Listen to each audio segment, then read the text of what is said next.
Assalamualaikum warahmatullahi wabarakatuh. Salam sejahtera bagi kita semua. Pada kesempatan kali ini saya akan mempresentasikan materi tentang sistem gerak pada tumbuhan. Disusun untuk memenuhi tugas mata kuliah konsep dasar IPA dengan dosen pengampu Dr. Sri Sulistyo Ridin Master of Pendidikan. Sebelumnya, perkenalkan nama saya Melati Ulenur Rahmasari dengan NIM 14014211170.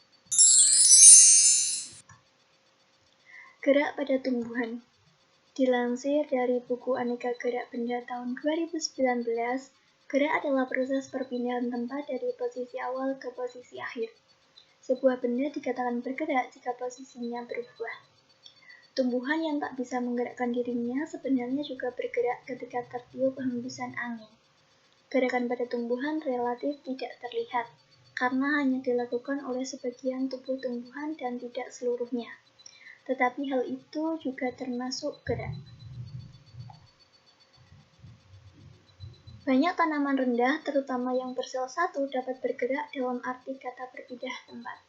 Gerak tanaman rendah semacam itu sering disebut gerak lokomotoris atau gerak pindah tempat. Sedangkan gerakan yang dilakukan oleh tumbuhan tinggi karena tidak dapat melakukan pergerakan pindah tempat seluruh tubuhnya, oleh karena itu tumbuhan tinggi bergerak hanya berupa pembengkokan bagian tanaman, pembelitan, getaran, dan lain-lain.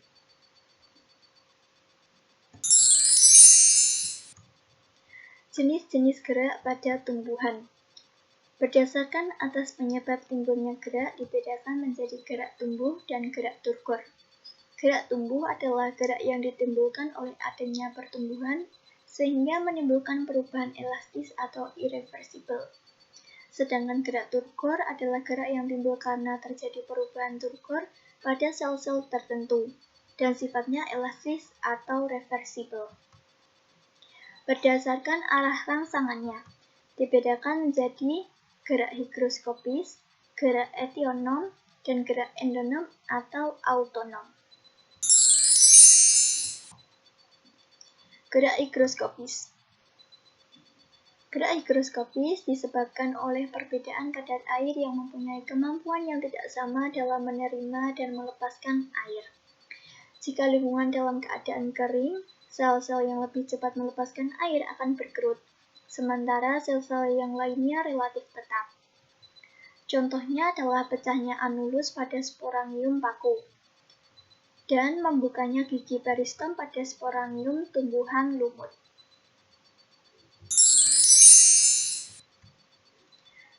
Gerak etionom. Gerak etionom merupakan reaksi gerak yang disebabkan oleh adanya rangsangan dari luar. Gerak etionom dibedakan menjadi yang pertama, tropisme. Adalah gerak bagian tumbuhan yang arah geraknya dipengaruhi oleh arah datangnya rangsangan. Bagian yang bergerak itu misalnya cabang, daun, kuncup bunga, atau sulur. Yang kedua, gerak nasti. Adalah gerak tumbuhan yang arahnya tidak dipengaruhi oleh arah datangnya rangsangan, tetapi ditentukan oleh tumbuhan itu sendiri. Misalnya karena perubahan tekanan turgor. Yang ketiga, taksis. Adalah gerak seluruh tubuh atau bagian dari tubuh tumbuhan yang berpindah tempat dan arah perpindahannya dipengaruhi rangsangan. Berikut adalah gambar contoh gerak tropisme. Selanjutnya adalah contoh dari gambar contoh gerak nasti. Ada bunga pukul 4, daun duri, daun putri malu, bunga tulip, tumbuhan kantong semar, dan sel penjaga stomata. Selanjutnya adalah contoh gambar gerak taksis. Ada fototaksis dan kemotaksis. Gerak tropisme dibedakan menjadi fototropisme. Adalah jenis gerak tropisme yang dipengaruhi oleh rangsangan cahaya. Contohnya adalah pertumbuhan bunga matahari menuju arah datangnya cahaya. Selanjutnya, geotropisme adalah gerak bagian tumbuhan karena pengaruh gravitasi bumi. Contohnya adalah gerakan akar menuju tanah dan gerak tumbuh batang menjauhi tanah. Selanjutnya ada hidrotropisme. Hidrotropisme adalah gerak bagian tumbuhan karena rangsangan air. Contohnya akar tanaman tumbuh bergerak menuju tempat yang banyak airnya di tanah, dan gerak pucuk batang tumbuhan yang tumbuh ke atas. Selanjutnya, kemotropisme. Kemotropisme adalah gerak bagian tumbuhan karena rangsangan zat kimia. Contohnya gerak akar menuju zat di dalam tanah, dan gerak akar menjauhi racun.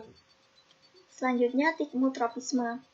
Tigmotropisme adalah gerak bagian tumbuhan karena adanya rangsangan sentuhan satu sisi atau persinggungan. Contohnya adalah gerak membelit ujung batang atau seluruh dari Cucurbitaceae dan Passiflora. Selanjutnya, gravitropisme. Merupakan gerak pertumbuhan ke arah atau menjauhi tarikan gravitasi. Contohnya adalah gerak pertumbuhan akar menuju ke air. Gerak nasti dibedakan menjadi fotonasti. Fotonasti adalah gerak nasti yang disebabkan oleh rangsangan cahaya. Misalnya, gerakan mekarnya bunga pukul 4 di sore hari. Selanjutnya, niktinasti. Merupakan gerak nasti yang disebabkan oleh suasana gelap, sehingga disebut juga gerak tidur. Misalnya, pada malam hari, daun-daun tumbuhan polong-polongan akan menutup dan akan membuka keesokan harinya ketika matahari terbit. Selanjutnya, tigmonasti atau seismonasti. Tigmonasti merupakan gerak nasti yang disebabkan oleh rangsang sentuhan atau getaran. Contoh gerak menutupnya daun putri malu atau mimosa pudica jika disentuh. Selanjutnya, termonasti. Merupakan gerak nasti yang disebabkan oleh rangsangan suhu, seperti mekarnya bunga tulip. Selanjutnya, haptonasti. Haptonasti merupakan gerak nasti yang disebabkan oleh sentuhan serangga. Contohnya pada tumbuhan Dionaea atau sejenis tumbuhan perangkap lalat. Bila ada lalat yang menyentuh bagian dalam daun, daun akan segera menutup sehingga lalat akan terperangkap di antara kedua belahan daun. Selanjutnya, nasti kompleks. Merupakan gerak nasti yang disebabkan oleh beberapa faktor sekaligus, seperti karbon dioksida, pH, dan kadar kalsium. Contohnya, gerak membuka dan menutupnya stomata pada daun.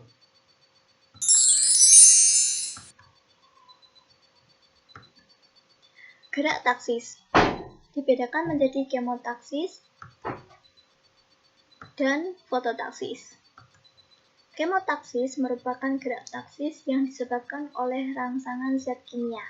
Contohnya gerak gamet jantan, berflagela atau spermatozoid yang dihasilkan oleh antheridium lumut ke arah gamet betina atau sel telur di dalam archegonium. Spermatozoid bergerak karena tertarik oleh sukrosa atau asam malat. Pergerakan ini terjadi karena adanya zat kimia pada sel gamet betina. Selanjutnya, fototaksis. Fototaksis merupakan gerak taksis yang disebabkan oleh rangsangan berupa cahaya. Contohnya pada ganggang hijau yang langsung menuju cahaya yang intensitasnya sedang. Tetapi bila intensitas cahaya meningkat, maka akan tercapai batas tertentu dan ganggang hijau tiba-tiba akan berbalik arah dan berenang menuju cahaya. Sehingga terjadi perubahan yang semula gerak fototaksis positif menjadi fototaksis negatif. Berikut ini adalah contoh gambar dari fototaksis rangsang cahaya dan kemotaksis rangsang berupa zat kimia.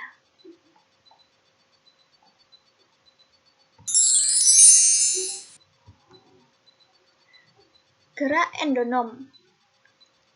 Gerak endonom merupakan reaksi gerak tumbuhan yang disebabkan oleh adanya rangsangan dari dalam atau dari tumbuhan itu sendiri. Gerak endonom disebut juga gerak otonom atau gerak spontan.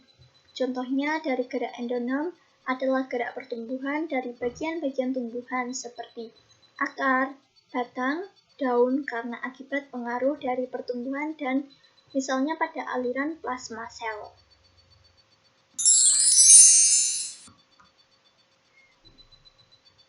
Daftar pustaka.